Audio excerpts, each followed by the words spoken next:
أشهد أن لا إله إلا الله وحده لا شريك له وأشهد أن محمدا عبده ورسوله أما بعد فأعوذ بالله من الشيطان الرجيم بسم الله الرحمن الرحيم الحمد لله رب العالمين الرحمن الرحيم مالك يوم الدين إياك نعبد وإياك نستعين اهدنا الصراط المستقيم صراط الذين أنعمت عليهم غير المغضوب عليهم ولا الضالين مثلهم كمثل الذي استوقد نارا فلما أضاءت ما حوله ذهب الله بنورهم وتركهم في ظلمات لا يبصرون صم بكم عمي فهم لا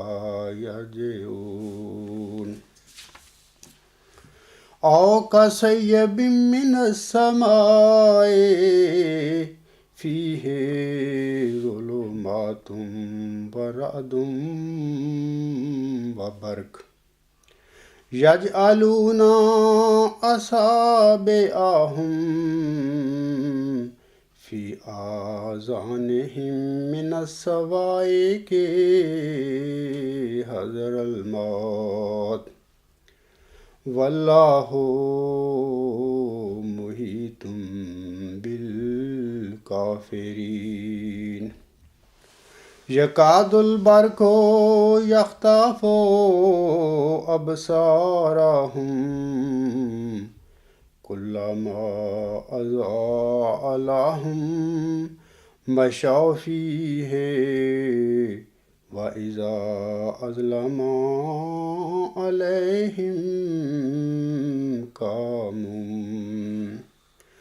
ولو شاء الله لذهب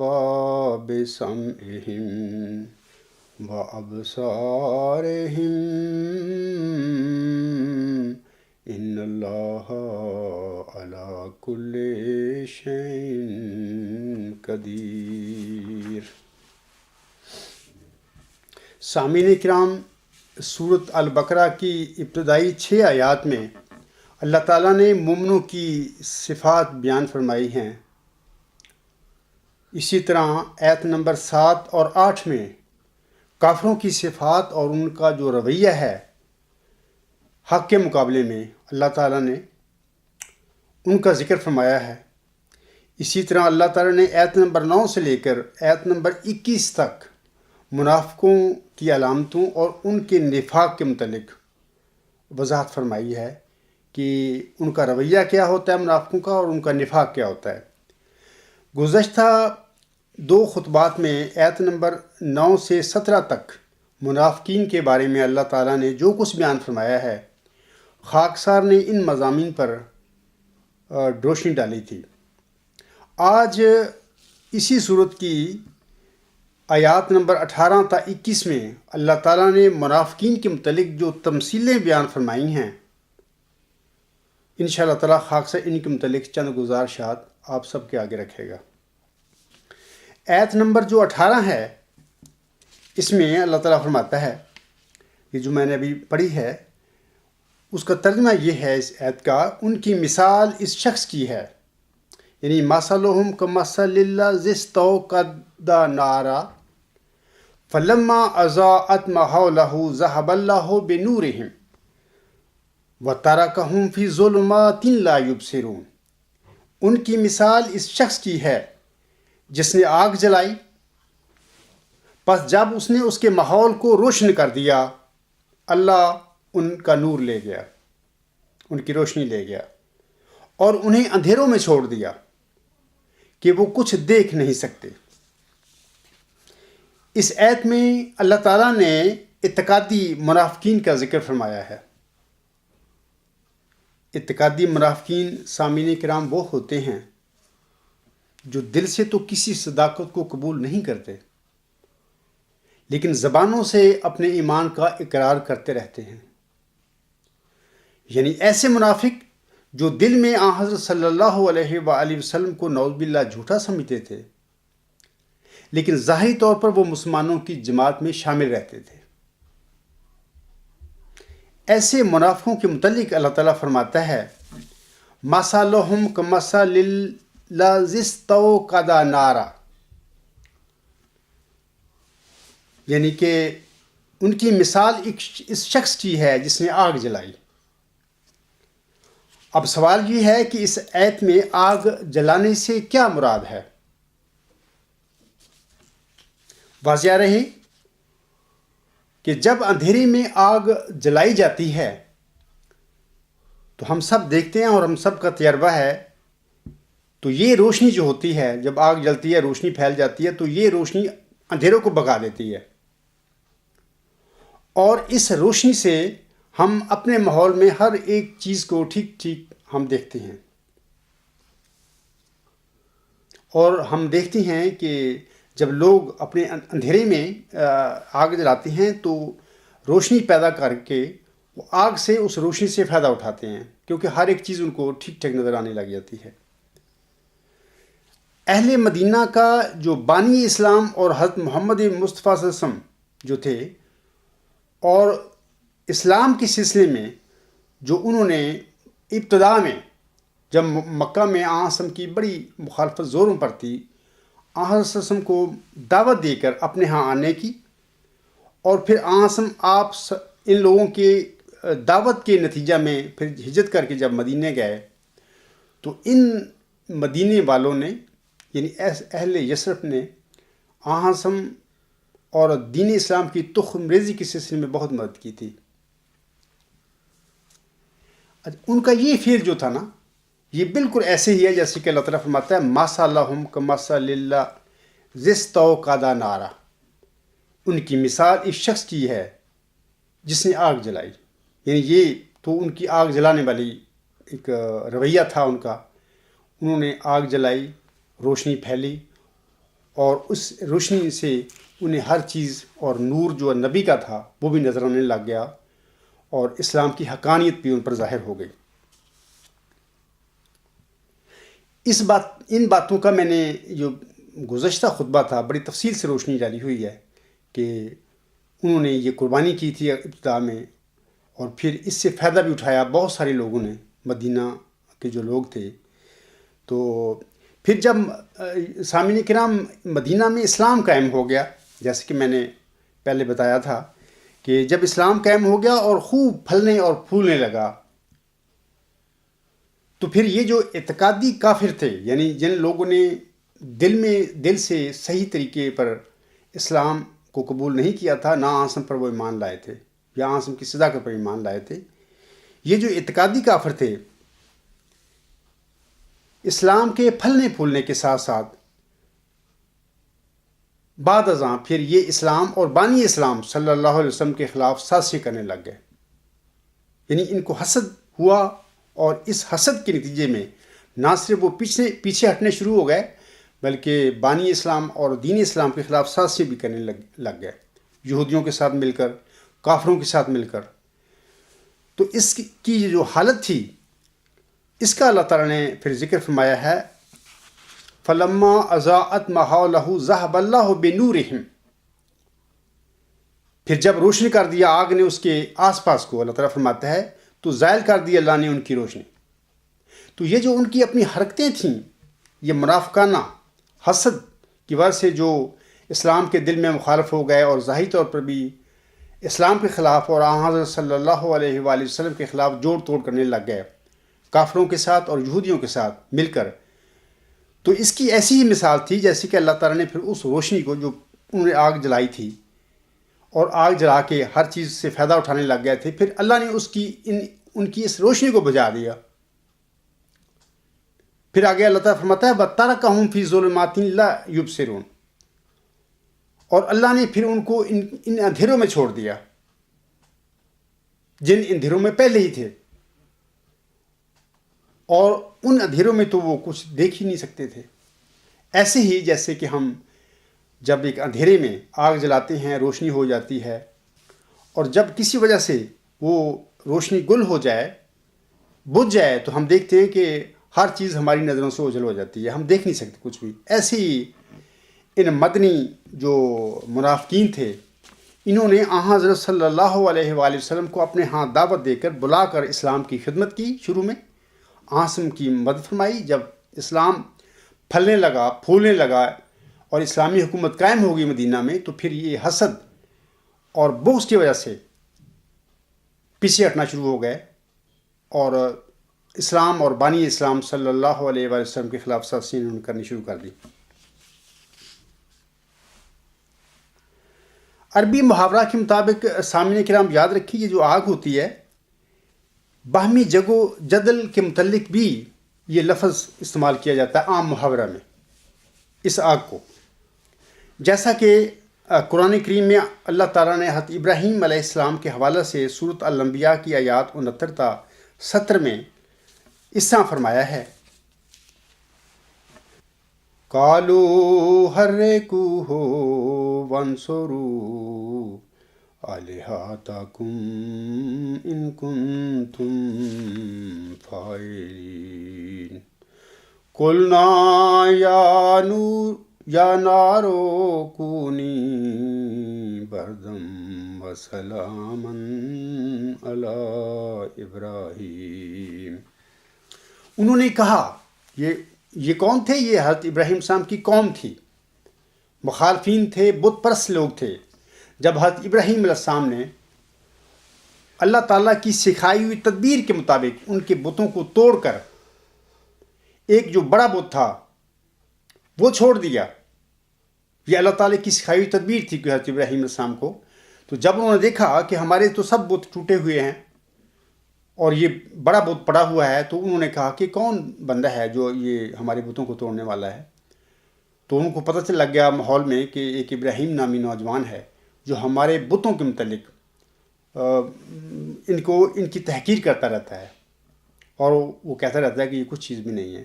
ضرور اس نے یہ کام کیا ہوگا۔ تو جب حضرت ابراہیم صلی اللہ علیہ وسلم سے پوچھا انہوں نے، تو حضرت ابراہیم صلی اللہ علیہ وسلم نے فرمایا کہ آخر کسی نے تو یہ کام کیا ہوگا، یہ جو بت بڑا ہے تمہارا پڑا ہوا ہے، اس سے پوچھو کہ یہ ارد گرد کے بہت سارے ٹوٹے پڑے ہوئے کس نے توڑے ہیں؟ تو وہ کہنے لگے جواب میں کہ اے ابراہیم، تو جانتا ہے کہ یہ تو بولا نہیں کرتے۔ تو حضرت ابراہیم صاحب نے دلیل کے طور پر انہوں نے بتایا کہ جو باتیں نہیں کرتے، جو بولتے ہی نہیں، تم ان کو کیوں پوچھتے ہو؟ اس غصے میں آ کر پھر انہوں نے یعنی حضرت ابراہیم قوم نے کہا کہ اس کو جلا ڈالو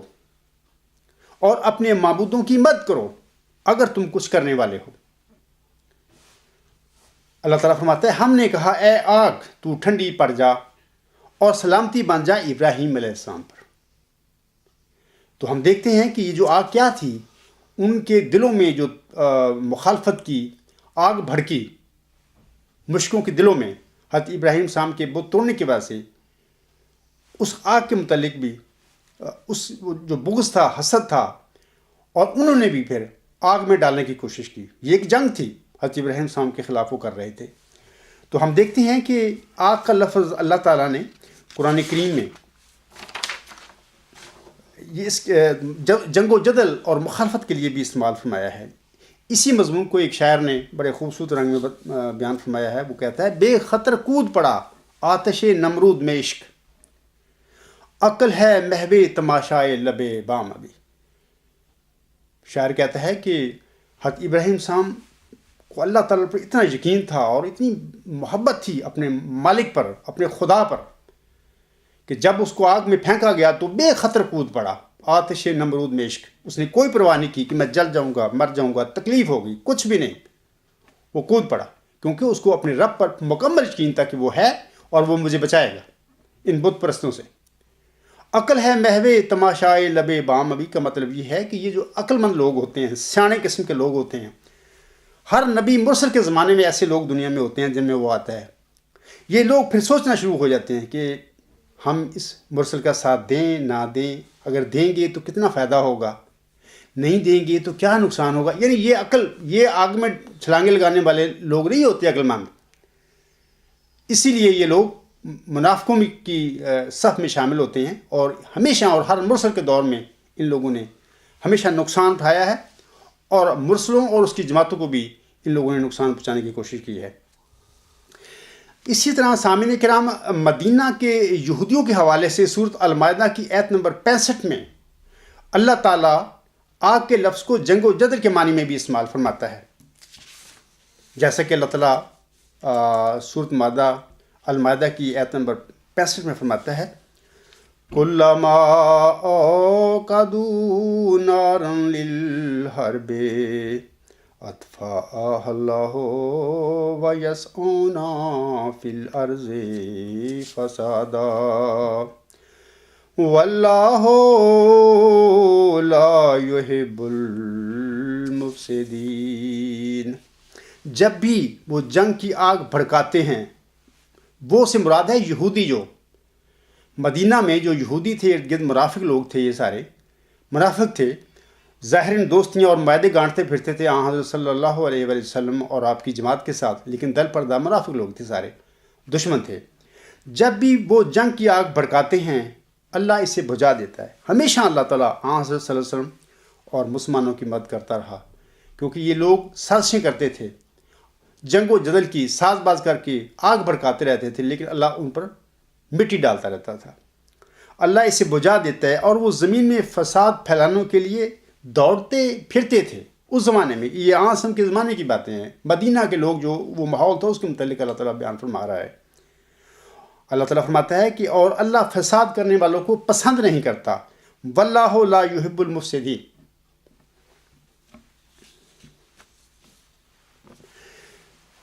اسی طرح اے میری بہنوں اور بھائیوں اور بزرگوں، آگ سے روحانی تعلیم اور اللہ تعالیٰ کی تجلی بھی مراد ہوا کرتا ہے. یعنی آگ جو ہوتی ہے، ایک تو جنگ و دل کے لیے استعمال ہوا لفظ اللہ تعالیٰ نے استعمال فرمایا ہے قرآن کریم میں، اور اس سے مراد یہ بھی ہے کہ لوگ آگ جلا کر فائدہ اٹھاتے ہیں اسے، اور اس سے روشنی ان کو آتا ہے، ہر چیز نظر آنے لگ جاتی ہے، اس سے فائدہ ان کو ملتا ہے. لیکن روحانی تعلیم جو ہوتی ہے اور اللہ تعالیٰ کی تجلی جو ہے، ان معنی میں بھی اللہ تعالیٰ نے لفظ آگ کا قرآن کریم میں استعمال فرمایا ہوا ہے. جب حضرت موسیٰ علیہ السلام اپنی فیملی لے کر مدین سے واپس آ رہے تھے، یہ سارا سورۃ القصص میں واقعہ موجود ہے، تو اسی سفر میں اللہ تعالیٰ نے الہی تجلی کو آگ کی شکل میں حضرت موسیٰ علیہ السلام کو دکھایا، اپنی تجلی کو. جیسا کہ اللہ تعالیٰ سورۃ القصص کی آیت نمبر 30 میں فرماتا ہے، ما قضا موسل اجل وسار بأہلہ آنسا من جانب الطور نارا قال لأہلہم کثوا انی آنست نارا لعلی آتیکم منہا بخبر او جذوۃ من النار لعلکم تصطلون. جب موسیٰ نے وقت مقررہ کو پورا کر لیا اور اپنے گھر والوں کو لے کر چلا، تو اس نے طور کی طرف سے ایک آگ دیکھی اور اپنے گھر والوں سے کہا، تم یہاں ٹھہرو، میں نے ایک آگ دیکھی ہے، شاید میں وہاں سے تمہارے لیے کوئی خبر لاؤں. یا کوئی آگ کا انگارہ لاؤں تاکہ تم سینکو۔ یہاں پر ہم دیکھتے ہیں کہ جو موسیٰ علیہ السلام نے آگ دیکھی تھی طور پر، تو وہ کوئی فزیکلی مادی آگ نہیں تھی، بلکہ اللہ تعالیٰ کا ایک جلوہ تھا جو آگ کی شکل میں طور کی پہاڑ پر ظاہر ہوا۔ اور موسیٰ علیہ السلام نے جب دیکھا اس آگ کو تو خیال کیا کہ یہاں پر اس آگ کی جگہ پر یا تو کوئی خبر موجود ہے، یا پھر اگر مادی آگ ہوگی تو پھر میں وہاں سے کوئی آگ لے کر انگارہ لے کر آؤں گا تاکہ ہماری فیملی کو اس سے فائدہ ہو جائے گا۔ ہم دیکھتے ہیں کہ یہاں پر اللہ تعالیٰ نے یہ جو لفظ ہے آگ ہے، وہ مادی آگ کے مفہوم میں نہیں استعمال فرمایا، بلکہ ایک روحانی تجلی، ایک روحانی تعلیم جہاں سے ملنی تھی حضرت موسیٰ علیہ السلام کو، ان معنوں میں یہ آگ کا یہ لفظ یہاں پہ استعمال ہوا ہے۔ اسی طرح سامعین کرام، اللہ تعالیٰ سورۃ نور کی آیت نمبر 36 میں بھی فرماتا ہے، جیسے اللہ فرماتا ہے کہ اللہ نور السماوات والارض مثل نورہ کمشکات فیہا مصباح المصباح فی زجاجہ الزجاجۃ کأنہا کوکب دری یوقد من شجرۃ مبارکۃ زیتونۃ لا شرقیۃ ولا غربیۃ یکاد زیتوہا یضیء ولو لم تمسسہ نارا نور علی نور یہدی اللہ لنورہ من یشاء۔ اللہ آسمانوں اور زمین کا نور ہے، اس کے نور کی مثال ایک طاق کی سی ہے جس میں ایک چراغ ہو، وہ چراغ شیشے کے شمع دان میں ہو، یعنی طاق میں رکھا گیا ہو، وہ شیشہ ایسا ہو گویا ایک چمکتا ہوا روشن ستارہ ہے۔ وہ زیتون کے ایسے مبارک درخت سے روشن کیا گیا ہو جو نہ شرقی ہو اور نہ غربی ہو، یعنی وہ یونیورسل ہو، مطلب کہ ہو ہماگیر۔ اس کا تیل ایسا ہے کہ قریب ہے کہ وہ از خود بھڑک کر روشن ہو جائے، خواہ اسے آگ کا شعلہ نہ بھی چھوا ہو، ولو لم تمسسہ نار، یعنی خواہ اسے آگ کا شعلہ نہ بھی چھوا ہو۔ نور علی نور، یہ نور علی نور ہے۔ اللہ اپنے نور کی طرف جسے چاہتا ہے ہدایت دیتا ہے۔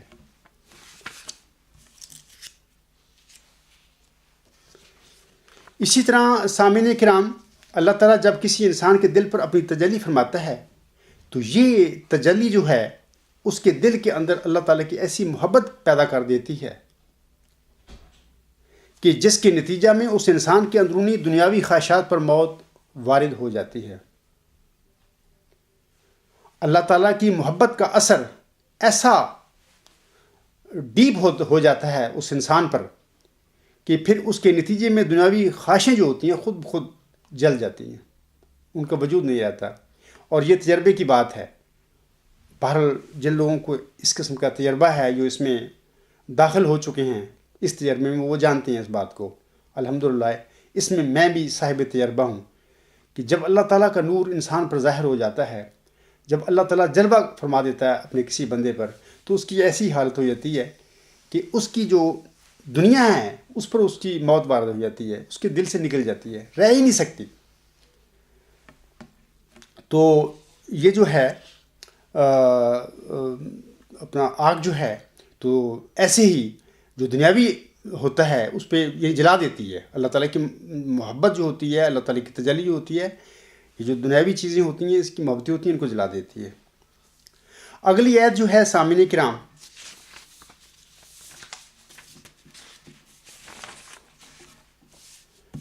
اس میں اللہ تعالیٰ فرماتا ہے سم بکم عمج فہم لا یرجعون، وہ بہرے ہیں، گونگے ہیں، اندھے ہیں، پس وہ رجوع نہیں کریں گے۔ جب کوئی قوم ظاہری طور پر ایمان لا کر دل میں کفر پر قائم رہتی ہے تو پھر ایسے منافقین کی حالت یہ جو ہے نا سم بکمن عمي فهم لا يرجعون، یعنی ایسی ان کی حالت بن جاتی ہے، یعنی وہ بہرے بھی بن جاتے ہیں، گنگے بھی ہو جاتے ہیں اور اندھے بھی ہو جاتے ہیں۔ وہ پیغام الہی کو سن کر وہ کیسے بہرے ہوتے ہیں؟ ایسے ہوتے ہیں کہ وہ پیغام الہی کو سن کر انسنی کر دیتے ہیں، ان پر کوئی اثر نہیں ہوتا، یعنی ان کی یہ حالت جو ہوتی ہے بہرا پن جیسے انسان کے اندر ہوتا ہے ایسی ہو جاتی ہے۔ ان کی زبانوں پر بھی تالے لگ جاتے ہیں، کیونکہ وہ کسی بھی قسم کا سچ اور حق کے سلسلے میں اظہار کرنا بند کر دیتے ہیں۔ یہ ایک قسم کا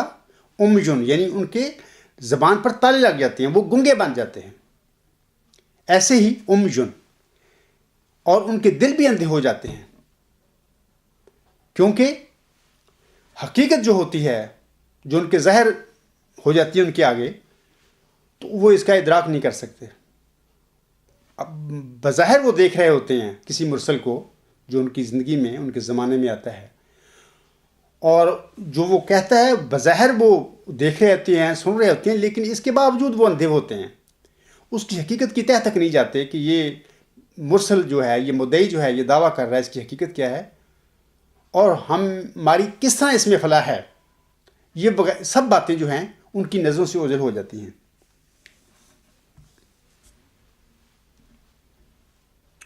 اور انہیں کچھ سجھائی نہیں دیتا وہ کیا کریں۔ اللہ تعالیٰ فرماتا ہے کہ یہ ایسی حالت ہے کہ اس میں پھر ہدایت کی طرف پلٹنا نہ صرف مشکل بلکہ ناممکن ہو جاتا ہے۔ لا یرجعون، یعنی پھر وہ رجوع نہیں کیا کرتے، وہ لوٹیں گے نہیں۔ مدینہ کے جو منافقین کے سلسلے میں اللہ تعالیٰ فرماتا ہے، یہ جو ساری باتیں ہیں اللہ تعالیٰ نے قرآن کریم میں فرمائی ہیں، یہ جو سورۃ البقرہ کی آیات نمبر 18 تا 21 ہیں، اس میں مدینہ کے جو منافقین کے سلسلے میں یہ سب کچھ اللہ تعالیٰ نے بیان فرمایا ہے۔ اگرچہ ابتدا میں یہی لوگ مدینہ میں اسلام کی تخم ریزی کرنے والے تھے اور آن حضرت صلی اللہ علیہ وآلہ وسلم کی جانی، مالی، ہر قسم کی قربانیاں یہ کرنے والے لوگ تھے، بعد ازاں ذاتی انا کی بدولت نفاق کی بیماری میں مبتلا ہو گئے سارے لوگ۔ سارے نہیں، بعض لوگ، بعض تو ایمان میں ایسے بڑے کہ مثالی مومن بنے تھے، اور پھر نتیجہ یہ نکلا کہ یہ بہرے، گنگے اور بندھے بن گئے۔ یعنی یہی مدنی لوگ جو تھے، آسم کو بنانے والے، دعوت دینے والے، یہی بہرے بھی بن گئے، گنگے بھی بن گئے اور اندھے بھی ہو گئے۔ یہ بہرے اس لیے تھے کہ اپنے ماحول میں قرآن کریم کو سنا کرتے تھے، ان کے درمیان میں قرآن کریم نازل ہو رہا تھا، لیکن جس قرآن کریم نے دنیا کو ہدایت دینی تھی اور دنیا کو نفع بخشنا تھا، یہ لوگ اس قرآن کی ہدایت سے محروم رہے۔ یعنی یہ اس قرآن کو، یہ بہرا پن تھا نا ان کا، یہ سن نہیں سکے، اس کی حقیقت جان ہی نہیں سکے۔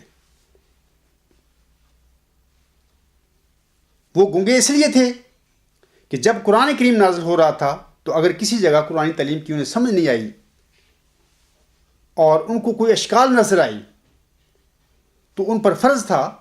کہ وہ اس ضمن میں اپنے میں موجود جو رسول اکرم صلی اللہ علیہ وسلم تھے ان سے دریافت کرتے اور اپنا سوال ان کے آگے رکھتے اور اپنی تسلی کرتے، لیکن اپنے نفاق کی وجہ سے گنگے بن گئے، ان کی زبانیں بھی نہ کھلی۔ اور اس طرح جیسے کہ اللہ فرماتا ہے امیون بکمن، وہ ایسے گنگے بن گئے کہ وہ سوال ہی نہیں کر سکتے تھے۔ دلوں کے اندھے سامعین کرام یہ لوگ اس لیے ہو گئے تھے کہ قرآن کریم کی پاک تعلیم کی وجہ سے مومنوں کے ایمان میں حیرت انگیز جو ایمانی ترقی ہو رہی تھی اس ماحول میں، یعنی مدینہ کے ماحول میں۔ اور یہ لوگ کون تھے مدینہ والے؟ یہ ان کے ہی بھائی بہن تھے جو منافقین تھے، ان کے ہی یہ رشتہ دار تھے، ہمسائے تھے، تلک والے لوگ تھے۔ لیکن وہی بات کہ منافقوں کی انا اور بغض نے ان کی دل کی آنکھیں بھی اندھی کر دی تھی، اور ان سے نور بصیرت جاتا رہا، اور جو ان کے ماحول میں تبدیلیاں ہو رہی تھیں وہ ان منافقوں کو، یعنی مثبت تبدیلیاں جو اسلام کے حق میں پیدا ہو رہی تھیں، وہ ان منافقوں کو نظر نہ آئیں، یعنی اس کو وہ دیکھ نہ سکے، اور اس طرح ہم کہہ سکتے ہیں کہ وہ دلوں کے بھی اندھے ہو گئے تھے۔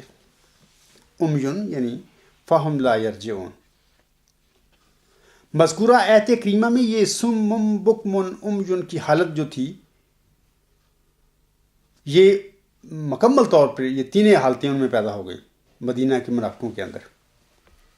اگلی آیت جو ہے سامعین کرام، اس میں اللہ تعالیٰ فرماتا ہے او کصیب من السماء فیہ ظلمات ورعد وبرق یجعلون اصابعہم فی اذانہم من السواء کے حذر الموت واللہ محیط بالکافرین۔ اللہ تعالیٰ فرماتا ہے یا ان کی حالت اس بارش کی مانند ہے جو آسمان سے برستی ہے، اس میں اندھیرے اور کڑک اور چمک بھی ہے۔ کڑک کی وجہ سے وہ موت کے ڈر سے اپنی انگلیاں اپنے کانوں میں ڈال لیتے ہیں، اور اللہ کافروں کو گھیرے میں لیے ہوئے ہے۔ اس آیت میں دوسری قسم کے منافقین کا سامعین کرام ذکر ملتا ہے، جو عملی منافق ہوتے ہیں۔ پہلے تو جو آیات ہوئی ہیں بیان ہوئی 18 اور 19 جو ہوئی ہیں آیات، ان میں اعتقادی منافقوں کا ذکر تھا۔ یعنی اعتقادی منافق سے مراد ہے کہ وہ لوگ جو دل میں ہی آسم کو نعوذ باللہ من ذالک جھوٹا سمجھتے تھے، لیکن ظاہری طور پر دکھاوے کے طور پر مسلمانوں کے ساتھ ملے ہوئے تھے، یہ اعتقادی کافر تھے، منافق تھے۔ اور ان آیات میں 20 اور 21 میں عملی جو ہے منافق، ان کا ذکر ملتا ہے کہ یہ عملی طور پر بھی پیچھے ہٹ جاتے تھے جب مسائل دیکھتے تھے۔ تو یہ جو منافق تھے عملی، یا جن منافقوں کا اس آیت میں ذکر ملتا ہے، وہ دل میں آہسم کو صادق مانتے تھے۔ ان کا ایمان تھا کہ یہ اسلام سچا ہے، اور آہسم جو یہ مدعی ہیں رسالت کی اور نبوت کی، یہ بھی سچے ہیں، لیکن ایمان کی کمزوری اور دشمنوں کی تکالیف کے خوف سے گھبرا جاتے تھے یہ لوگ، اور انسانوں کی سزا کو اللہ تعالی کی سزا پر ترجیح دینے لگتے تھے، اور پھر کمزوری دکھاتے ہوئے کافروں کی طرف دوستی کا ہاتھ بڑھانا شروع کر دیتے تھے۔ اس ماحول میں جو اپنے ان کے ارد گرد کافر تھے، یہودی تھے، ان سے پھر ہاتھ بڑھاتے تھے دوستی کا۔ یہ ان کی کمزوری تھی۔ اللہ تعالیٰ فرماتا ہے کہ ان منافقین کی مثال ایسے لوگوں کی سی ہے جب ان پر شدت سے یعنی بارش نازل ہو رہی ہو، اور کئی طرح کی تاریکیاں بھی ہوں۔ اس بارش میں شدید تاریکیوں کے ساتھ ساتھ بجلی کی کڑک اور چمک بھی ایسی ہولناک ہو کہ وہ لوگ موت کے خوف سے اپنے کانوں میں انگلیاں دے رہے ہوں۔ یعنی یہ کیفیت اللہ نے بیان فرمائی ہے۔ اکثر انسان جو ہیں ان کو تجربہ ہوگا اس بات کا کہ جب بجلی کڑک رہی ہو، اس کڑک میں بارش بھی ہو رہی ہو، اور پھر ہم دیکھتے ہیں کبھی کبھی بجلی روشن ہونے سے کڑک کی وجہ سے روشنی ہو جاتی ہے، اور لوگوں کو بارہا تجربہ ہوا ہوگا کہ جب بجلی چمکتی ہے، اگر وہ باہر ہوں گے تو وہ بجلی کی روشنی میں وہ چلنے لگ جاتے ہیں، اور پھر جب بجلی غائب ہو جاتی ہے تو اندھیرا چھا جاتا ہے، وہ سٹاپ ہو جاتے ہیں، رک جاتے ہیں۔ تو یہاں پر یہ اس تمثیل میں اللہ تعالیٰ نے ان لوگوں کی حالت بیان فرمائی ہے۔ یہ جو لوگ تھے عملی کافر تھے، دلوں میں ایمان رکھتے تھے آسم کی صداقت پر اور اسلام پر بھی، لیکن جب بجلی اور کڑک مثالیں اللہ تعالیٰ نے اس لیے دی ہیں کہ جب مومنوں کو مشکلات درپیش آتی تھیں، اور کفار جو ہے مشکلات پیدا کرتے تھے حضرت صلی اللہ علیہ وسلم کے لیے اور دین اسلام کے لیے، تو یہ لوگ پھر کمزوری دکھانا شروع کر دیتے تھے،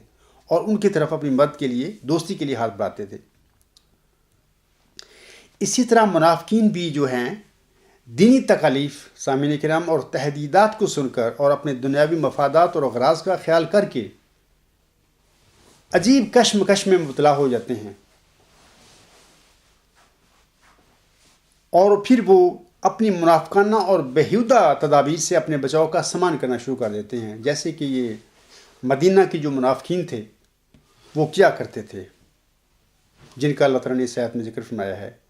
مگر اللہ تعالیٰ کی قدرت ہر طرف سے ایسے کفار کا احاطہ کیے ہوتی ہے۔ اور الہی عذاب اور گرفت سے وہ بچ نہیں سکتے۔ یہ جو اللہ تعالیٰ نے فرمایا ہے واللہ محیط بالکافرین، اور اللہ احاطہ کرنے والا ہے کافروں کا، یا اللہ کافروں کو گھیرے ہوئے ہے۔ سامعین کو یاد رہے کہ اللہ تعالیٰ کوئی مادی وجود نہیں ہے، کوئی جیسے انسان ہیں مادی بنے ہوئے، یا کوئی شے نہیں ہے۔ اللہ تعالیٰ فرماتا ہے مجھے کسی شے سے بھی تم تشبیہ نہیں دے سکتے، یعنی وہ نور ہے۔ جیسا کہ ورچوئس گاڈ جو ہے، میرا الہی نظریہ ہے، اس میں اللہ تعالیٰ نے اس آیت پر یہ انکشاف فرمایا ہے کہ وہ خدا کیا ہے، وہ سپریم الٹیمیٹ یونیورسل ہوتا ہے، یعنی اعلیٰ انتہائی ہماگیر حق۔ جب ہم غور کرتے ہیں اعلیٰ انتہائی ہماگیر حق پر، تو ثابت ہوتا ہے کہ یہی وہ حق ہے جو کہ محیط بالکافرین، کافروں کو گھیرے ہوئے ہے۔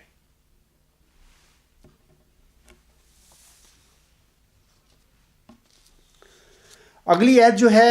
21 نمبر جو ہے، اس میں اللہ تعالیٰ فرماتا ہے سامعین کرام کہ یکاد البرق یخطف ابصارہم کلما اضاء لہم مشوا فیہ واذا اظلم علیہم قاموا ولو شاء اللہ لذہب بسمعہم وابصارہم ان اللہ علی کل شیء قدیر۔ اللہ تعالیٰ فرماتا ہے قریب ہے کہ بجلی ان کی بینائی اچک لے، جب کبھی وہ ان کے لیے چمکتی ہے تو وہ اس میں چلنے لگتے ہیں، اور جب وہ ان پر اندھیرا کر دیتی ہے تو وہ ٹھہر جاتے ہیں، اور اگر اللہ چاہے تو ان کی سماعت بھی اور ان کی بصارت بھی سلب کر لے۔ یقیناً اللہ ہر شے پر قدرت رکھنے والا ہے۔ اس آیت میں بھی ایسے ہی منافقوں کا ذکر ہے جو اپنی ضلالت اور ظلماتی خیالات میں مبتلا ہوتے ہیں۔ دل میں تھوڑا تھوڑا ایمان بھی ہوتا ہے ان کو سچائی پر، حق پر، لیکن دنیا کی محبت یا سچ اور حق کے راستے میں جو مشکلات آتی ہیں، ڈر خوف آتے ہیں، ان کی وجہ سے وہ پھر کمزور ہو جاتے ہیں۔ لیکن اسی طرح غلبہ اسلام اور معجزات کا ظہور جب دیکھتے تھے یہ جو منافقین تھے مدینہ کے، تو اس وقت یہ لوگ مسلمانوں کے ساتھ مل جاتے تھے، لیکن جب کبھی بجلی گرتی ہے، یعنی جب کبھی انہیں دین میں کوئی اذیت و مشقت نظر آتی، تو پھر وہ وہیں دبک کر کھڑے ہو جاتے تھے، جیسا کہ بارش ہو رہی ہو، اس میں کڑک بھی ہو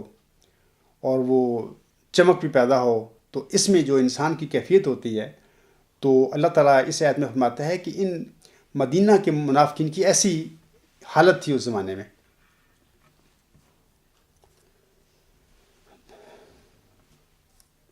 اور اس حالت میں جب اندھیرا چھا جاتا ہے، جب مشکلات آ جاتی تھیں، تو یہ جو کفار تھے مدینہ کے، یہ منافق تھے، مسلمانوں کا ساتھ چھوڑ دیتے تھے۔ لیکن جب جیسے ہم دیکھتے ہیں کہ بارش ہو رہی ہو، کڑک بھی ہو اور چمک بھی ہو، جب چمک پڑتی ہے، روشنی ہو جاتی ہے، تو پھر ہم دیکھتے ہیں کہ جو اس وقت باہر چل پھر رہے ہوتے ہیں تو وہ چلنے لگ جاتے ہیں، لوگ اس کیفیت میں جو لوگ ہوتے ہیں وہ چلنے لگ جاتے ہیں۔ ایسے ہی ان مدینہ کے جو منافقین تھے، ان کی حالت تھی کہ جب بھی تھوڑی سی اسلام کو کامیابی ملتی تھی، ترقی ظاہر ہوتی تھی، کوئی معجزات ظاہر ہوتے تھے حضرت صلی اللہ علیہ وآلہ وسلم کے وجود میں، تو یہ لوگ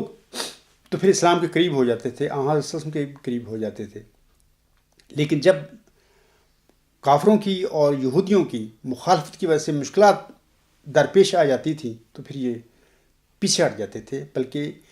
جو کافر تھے یا یہودی تھے ان کی طرف اپنا ہاتھ پھیلا دیتے تھے۔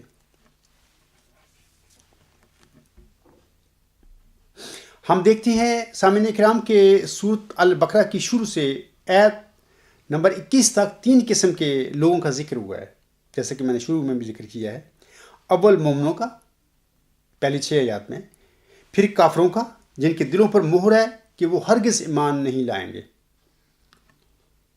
اور ثالثاً منافقین کا جو دیکھنے میں تو مسلمان ہوتے ہیں مگر دل میں ایمان ان کے نہیں ہوتا، حالات کے ساتھ وہ اپنا ایمان بلتے رہتے ہیں، جو بھی ان کے دل کی کیفیت ہوتی ہے وہ بلتی رہتے ہیں، جیسے کہ اللہ تعالیٰ سورۃ النساء کی آیت نمبر 143 میں فرماتا ہے،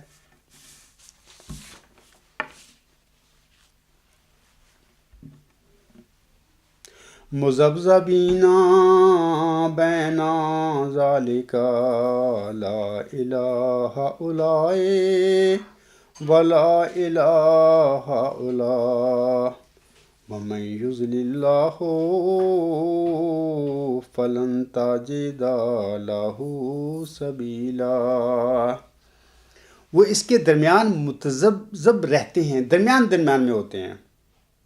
فیصلہ کن۔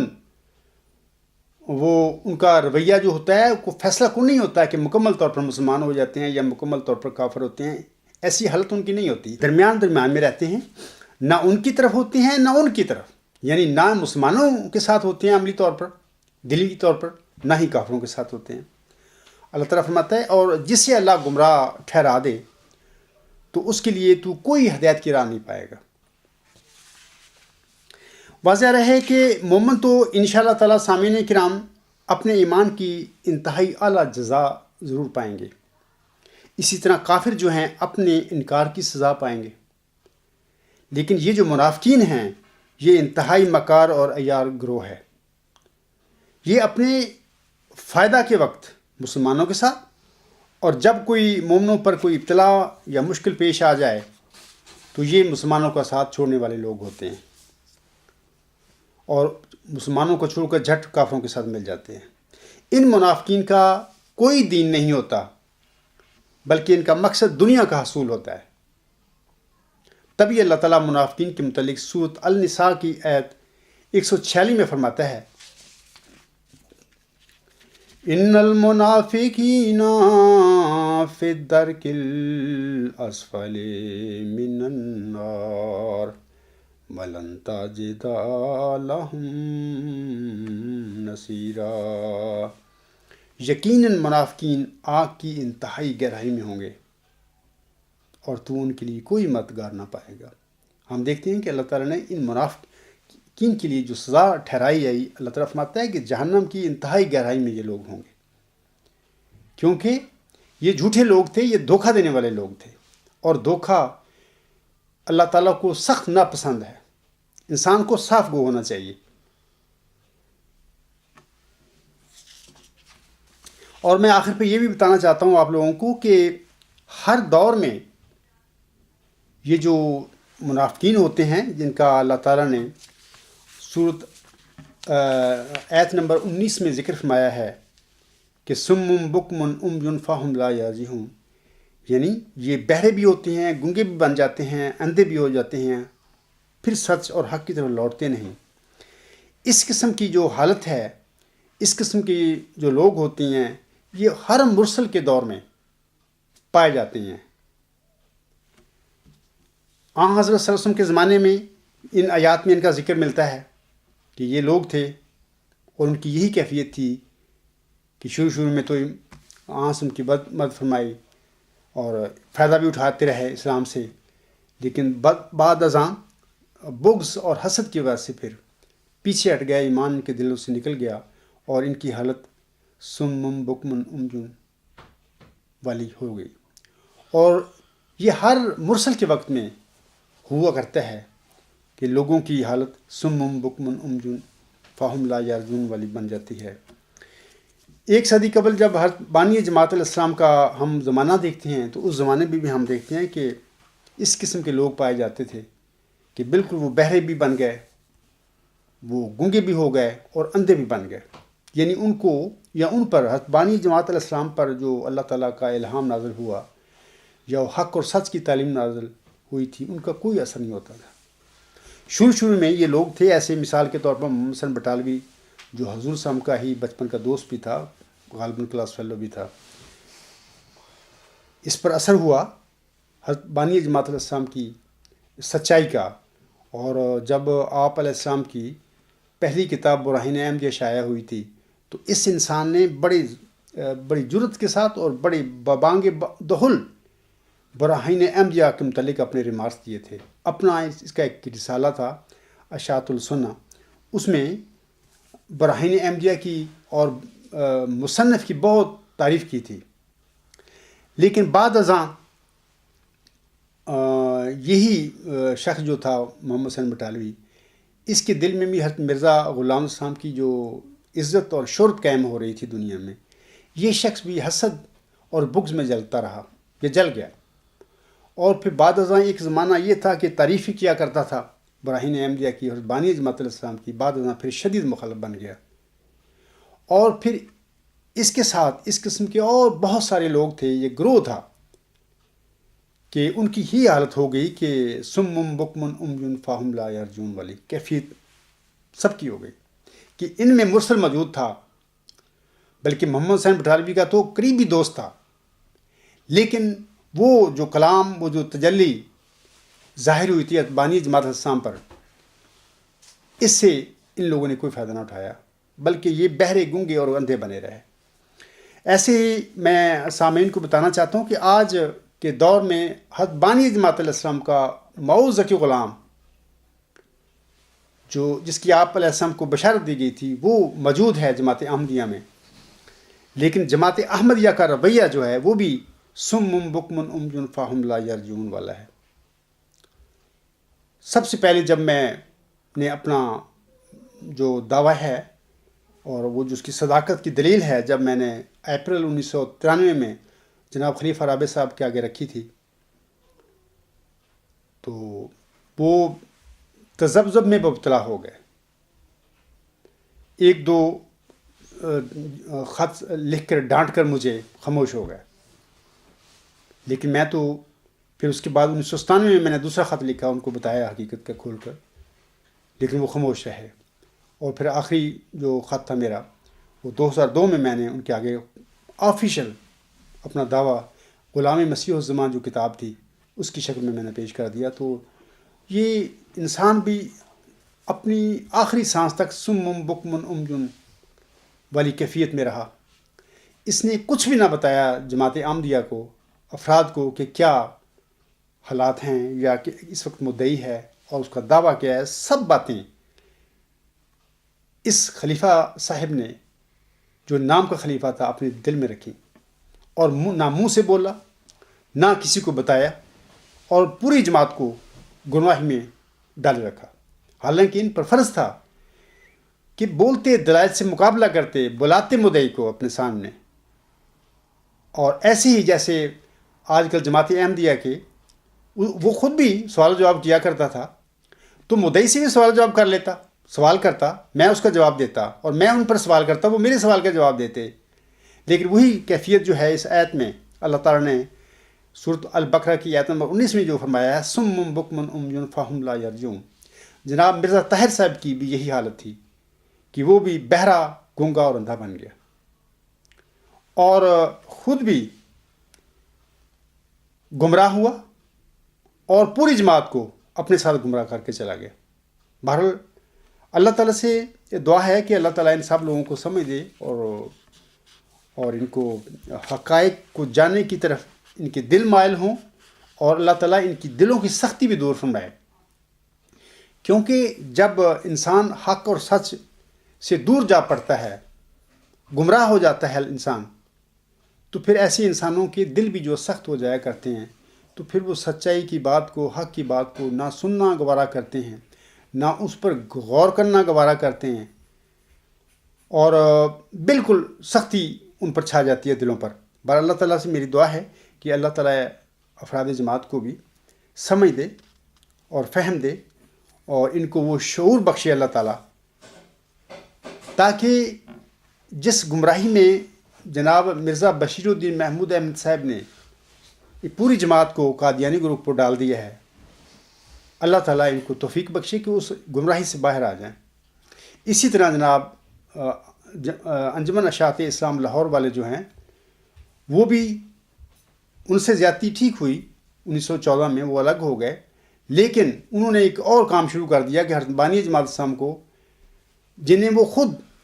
حضرت بانی جماعت اسلام کے دور میں بھی ان کی زندگی میں بھی نبی مانتے تھے، اور حضرت خلیفۃ المسیح اول رضی اللہ تعالیٰ عنہ کی زندگی میں بھی وہ نبی مانتے تھے،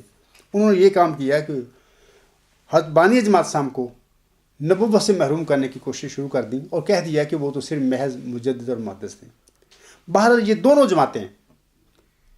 1914 کے بعد حضرت خلیفۃ المسیح اول رضی اللہ تعالیٰ عنہ تک پوری جماعت صالح تھی، لیکن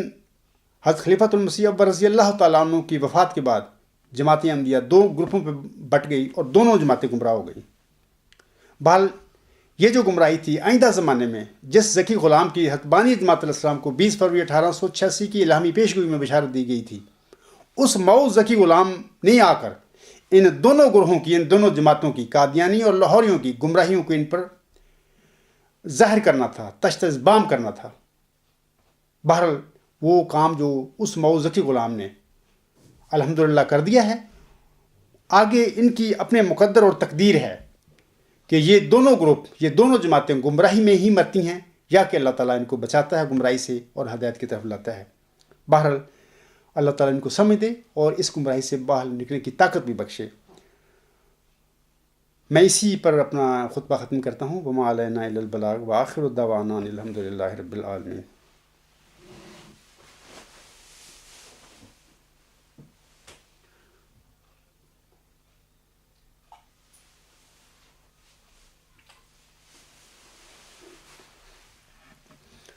الحمد للہ نحمدہ ونستعینہ ونستغفرہ ونؤمن بہ ونتوکل علیہ ونعوذ باللہ من شرور انفسنا ومن سیئات اعمالنا. من یہدہ اللہ فلا مضل لہ ومن یضللہ فلا ہادی لہ. ونشهد أن لا إله إلا الله ونشهد أن محمدا عبده ورسوله. عباد الله رحمكم الله إن الله يأمر بالعدل والإحسان